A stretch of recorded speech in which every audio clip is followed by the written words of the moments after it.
मुंबई येथील आझाद मैदानवर किसान सभेच्या वतीनं 21 जुलै रोजी भव्य शेतकरी मोर्चाचं आयोजन करण्यात आलेलं आहे. महाराष्ट्रभरातल्या 21 पेक्षा जास्त जिल्ह्यातून हजारो शेतकरी आझाद मैदानवर शेतकरी प्रश्नांसाठी एकत्र येणार आहेत.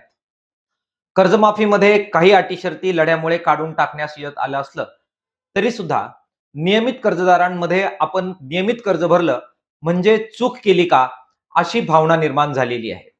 या शेतकऱ्यांना केवळ 50,000 रुपये दिले जातात.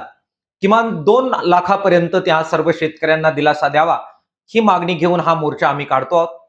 त्याचप्रमाणे देवस्थान जमिनी शेतकऱ्यांच्या नावे करा यासाठी प्रदीर्घ संघर्ष किसान सभेने केलेला आहे. घराच्या तळजमिनी आहेत, गायरान जमिनी आहेत, यासाठी लढाई झालेली आहे. कायदा करण्याची प्रक्रिया देवस्थान जमिनीच्या बद्दल सुरू झाली, मात्र काही संघटनांनी त्याच्यामध्ये खोडा घातलेला आहे. सरकारने या शेतकरी विरोधी संघटनांच्या दबावाला बळी न पडता हा कायदा शेतकरी हिताचा कसा होईल आणि लवकरात लवकर कसा होईल याची मागणी करण्यासाठी आम्ही हा मोर्चा काढतो आहोत. गायरान जमिनी, घरांच्या तळजमिनी, त्याचप्रमाणे पीक विम्याचे ट्रिगर पुन्हा लागू करून ती योजना शेतकरी हिताची करावी.